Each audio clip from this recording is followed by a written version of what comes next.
Hello, my name's Cliff Freilich. I'm the Executive Director of Cinema St. Louis, and we're the presenters of the 29th Annual Whitaker St. Louis International Film Festival. We're really pleased to be joined by two representatives of Our Gorongosa, a really terrific documentary, one representing the film proper in the sense that she's one of the makers, producer Gráinne Keegan.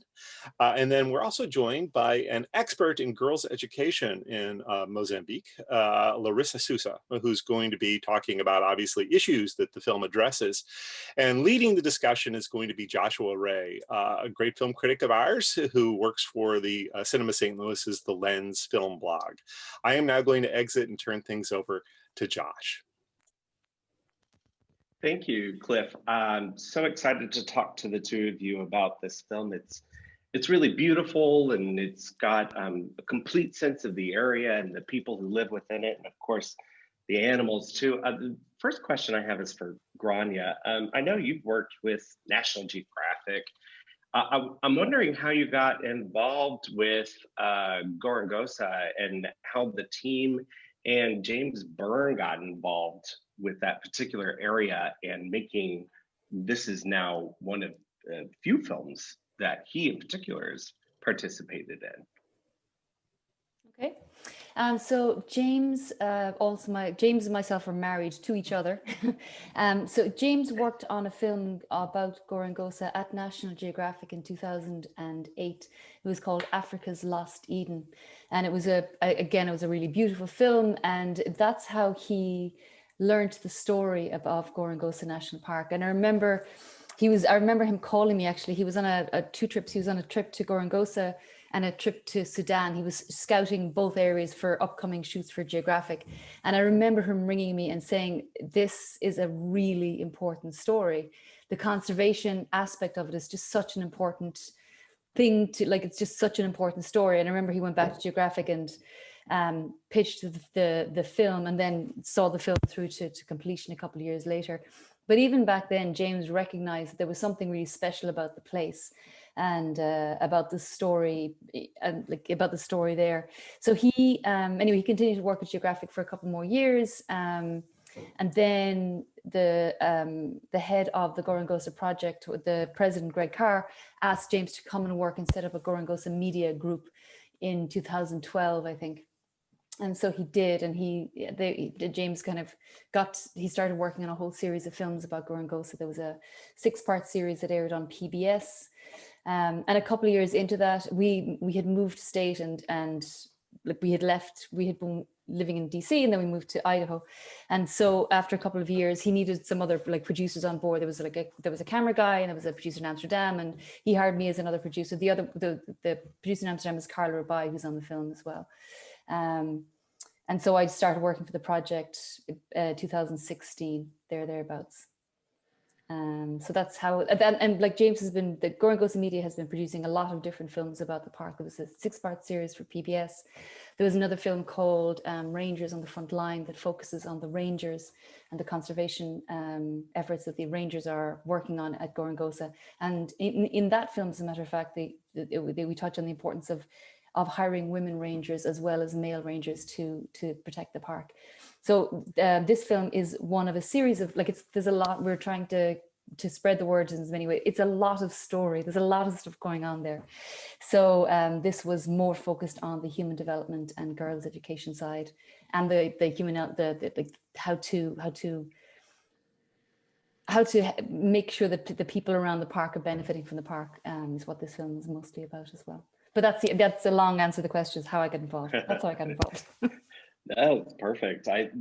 Speaking of the role of women, this is central to this movie in that, the park rangers in the park. And really my question is for Larissa and your role and how you think the film depicts the kind of propping up of women in this area into supporting Gorongosa and also kind of finding their own agency through that.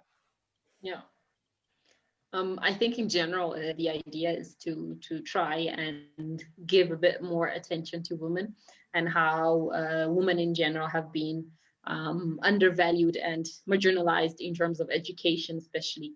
And so the idea is to somehow empower women and girls through education, as well as try to uplift them in terms of life skills, in terms of formal education. And what the movie is trying to show is that it's important to educate everyone. It's important to cater for these communities' basic needs. And this is how Gorongosa is trying to do that through educating girls, especially through the girls clubs, which is what is my focus. And then how we can help on the health side through mobile clinics, for example, just to ensure that they have the basic needs somehow catered for, and then that they are able to all have alternative income generating activities. And the other big thing that the movie is emphasizing is how coexistence is possible, that the animals in the park and the people living around the park are able to coexist. And the big example that was shown there was the honey, how the bees keep the elephants away from the crops. But at the same time, we've been trying different strategies. And through doing these activities, we have a double effect where we can ensure the animals stay in the park, as well as having the communities benefiting from honey, where they learn about honey, where that becomes then income generating activity for them, which we are helping women in those communities for them to be independent. So I think it's also ensuring that girls know that they are children, just like boys. They have the same rights, and that they deserve to be whatever they want when they grow up. So that's why we show them the different role models that they can have, which are people that are somehow from that area or around that area, and who today are scientists, who today are managers, who today are all these different careers that they're not used to, that they're not spoken about in the community, because what they normally used to is a woman can only be a teacher or a nurse. Everything else is just a male profession. So it's just taking step by step, starting from education, and then also empowering women with different life skills that they can be independent at the end of the day and decision makers in the household. Yeah, the film does something very, I feel, unique, and also it's 60 minutes, but it's compressed, and there's kind of something miraculous that happens in that you've got the shape of the film is the entire ecosystem of everything, right? And when I say ecosystem, I'm talking about, you know, the 100,000 animals that you're bringing in or have brought in, yes, and the 200,000 people that live around in the area.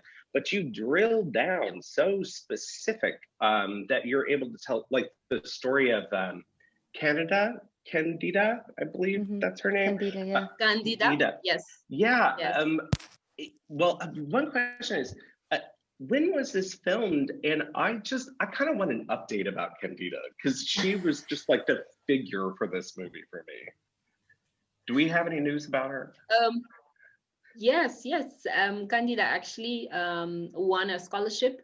One of the barriers that we found is that it's hard for these kids who come from the community to continue with their higher education. So what we did is we started a project for secondary school for these kids who come from the community. So we encourage, anyone can be a donor. So we have a thing that it's $420 per year per girl, so that she can go to a high school, which is normally far away from the normal communities. And so this money is to pay for all her school fees, her boarding fees, because they stay in a boarding school, and all her school material for the whole year. And Candida is actually on the 11th grade at the moment. She's staying in the boarding school. And we're very, very hopeful that next year she finishes and probably she can go to university. Oh, that's just incredible. Yeah. She seemed like such a unique person and so bright, even though, you know, she's gone through some struggles there. But Yeah, well, live. Yeah. yeah, life. Yeah, yeah. Well, I wanna bounce back to this idea though of the ecosystem, because that's the shape the film takes too, in that it kind of gives you a high level and then it starts drilling down. Gráinne, I'm wondering if you can speak to the shape that it took, and how you kind of found that through working through this material. Yeah, I mean, it's kind of a it was a difficult film to shape because it doesn't have like a straight, like, you know, something bad happens narrative. Do you know what I mean? Yeah. It was hard to, because all of us who were working the film know a lot of the different stories of Gorongosa, and there was all these different bits and pieces that we wanted to pull together just to give people a sense of the kind of the sort of intricacy and loveliness of the place and of the people within the place. So I mean, like, I think it's important to like point out, even though the Larissa like isn't like on the credits as a filmmaker, she helped make some of these decisions behind the scenes as to who we would follow and how we would, like, you know, how we would incorporate local people in the film. For example, you know, the girl Isabel who's in the film, Larissa spotted her at a in one of the girls' clubs, and like, she's a, you know, she's a smart kid and she's a bright kid, and she thought that she would be a good person for us to follow. And so we ended up giving her a camera, and she like tells her own story in that way. So but they were like, it was stiff. There was a lot of material to go through, and there's like, you know, we've been following people for a long time. Like we started following Candida before this film even was sort of, before we knew what the shape of this film was going to be. You know what I mean? We had been following her because through Larissa and through Berta as well, who's in the film, were like telling us these stories of these incredible people within the communities. And so we were like following up with you know, with people wherever we could. So it was a lot of material to get through, and there are some people that just, you know, didn't make the cut. You know, there's other people's stories that we couldn't put into this, that hopefully we will end up telling other stories of other people over the next couple of years. But we ended up like looking through all of the footage, like, how do we tell the story? And it seemed very clear that Dominique was a really good vehicle to tell the story. I mean, she kind of takes on, you know, more of a sort of a metaphoric role as her, like, she is like, there's lots of other women like Dominique in the science department. There's people like Larissa, there's people like, you know, there's lots of other people that are like strong leaders. But she was sort of the obvious choice to like to tell this particular narrative of the coexistence, because she's an elephant scientist and the difficulty with coexisting with elephants, and also because Larissa introduced her to the girls as the kind of person that they could see themselves being in 5 or 10 years. You know what I mean?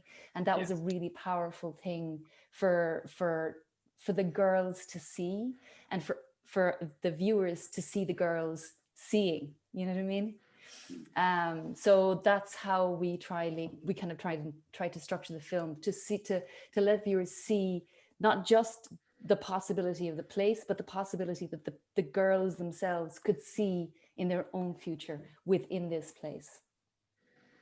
Yeah, it's really interesting because you hold in one hand something that could be cloyingly inspirational, but it's not, because in the other hand, you've got these real stories, and the girl who's got the camera and you know, living in kind of dire conditions, you know, but it doesn't come across as that kind of inspirational thing, because there's some real truth in it too. And yet the feeling that you get from it is really a kind of an uplift, even in the face of the adversity, you know, with the people that seem, versus the animals that you're trying to coexist together. One thing I really have to ask about the beast. The scene of the movie is the night vision, right? So there's the elephant night vision where the, you know, neighboring communities are trying to drive them out, but then you've got the follow up with the bee traps. Is it working? I mean, like that's actually, yeah, the scientist that's in that, Paula Branco, she just, her thesis is on our website, but it is working, but it's not working. Like they're going to still have to figure another way around it. Like the elephants are clever. Yeah. They'll, you know, it's going to be this constant, like it's one of my favorite lines in the movies when Dominique is like, coexistence, it's a beautiful word, but it is not easy. It is not easy. There's no, like, there's not going to be one tick, we're done, it's all over. There's always going to be new challenges. And I think that what the lovely thing about the bees is, yes, it does work in that particular area for a while, and then you just got to like move along, and there's other solutions that the park is working on as well. But you know, there's not going to be like one end and it's like, it's all over, like that story is rested and there's an end to it now. There's always going to be like clever ways that the elephants will think to get around the barriers that are put in front of them to keep them away from the farms. But, you know, it's just going to be like an ongoing thing. The park is going to continue to work with the communities to figure out ways to coexist. It's always going to be like an ongoing thing. But the answer is yes, it does work. It does work. Fantastic. I mean, it looked like it worked because they were running. And the other thing is that is also shown in the movies that we've been using fireworks, and I think you saw the part also where the woman is beating up something to make noise. So elephants are uncomfortable with noise, with big lights. So it's a matter of using different strategies. Even though we have the fence, the park is so big that we will not be able to fence the whole park with bees. So we have these different alternatives to ensure that there's this coexistence. And just last week, we were finishing building silos so that the people, after they harvest their crops, they have these improved cement built silos, so the elephants cannot have access to the crops after they're harvested. So it's an ongoing thing. Well, that's a perfect way to think about what's happened since this has been made. And I'm very curious about that because sorry, I can't hear you. I can't hear you. I'm just going to try and turn my mic on and off again. But you keep talking to Larissa. Okay. But I'm curious if you have any specific updates about how the people are doing with the animals and vice versa since this film's been made. Well, the animals are thriving. With COVID, there's less movement of people, so they're fine and enjoying not having many people with cameras there. In terms of the people, it's been a bit challenging because of COVID, because we haven't had much presence in the community in the past 5 months, I would say. But as I just said, we just finished building with community improved silos, where we employing actually people from the community, and we teach them, and they are the ones who are actually making their own silos, improved silos. So in that sense, that is like a follow-up step after the honey fence, the bee fence was built. And the people are more and more engaged, and they are taking ownership of the park, because before the people say, oh, you are coming here to help us with agriculture, but at the same time your animals are coming to eat in our farms. But now understanding that these animals are actually theirs as well. The park is Mozambican from all Mozambicans. So now they're starting to take ownership of these things and understanding and being part of the solution of this problem of human wildlife conflict. So it's been very interesting how people now are saying, what if we try this? What if we do this? And together we were able to come up with the solutions of the silos, and now we've actually given them or finished with the silos. So it's this engagement is the thing that we needed most, and we are getting it. And I think the work with the community has become better, much better. That's really I get a little echo. Okay, I think we're good. Well, it's really exciting to hear. That's what's so fascinating about the movie, is that central conflict. I'm really just to kind of wrap things up. I want to know what's next and what all of these documents about Gorongosa, what they mean for the project for you guys to be able to tell these stories and what direction you think everything's going.